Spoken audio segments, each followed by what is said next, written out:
watch the other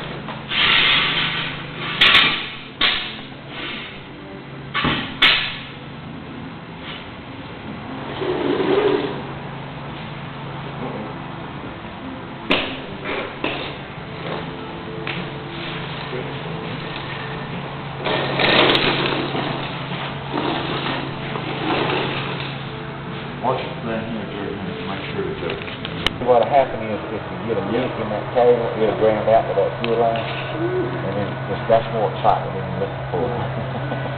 So you really, That's more excitement than running down the track. yeah, I mean, it's really, and see, all it takes will be a nick in that battery cable to ground it to that line, and see, that would shut the car off. So, you know, but it, yeah, that's your problem. So if it can still happen if it wasn't inside the fuel line, but it'll just shut the car off.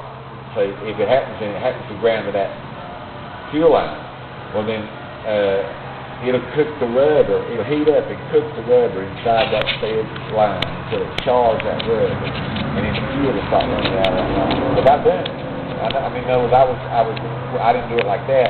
What I did one time was I had a line like this loose and was laying down on top of the rear end, and I'd been welding on the chassis, and I got to weld on the rear end and didn't realize it was grounding through that line, and actually heated that line up to the point where it charged the rubber inside of it, and the fuel started running. Just showed the Lord's witness there, I'd have been on par.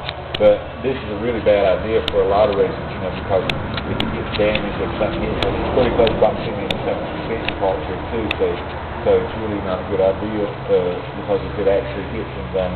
Why? More excitement than we can. Yes, sir. You absolutely are not looking for that kind of fun.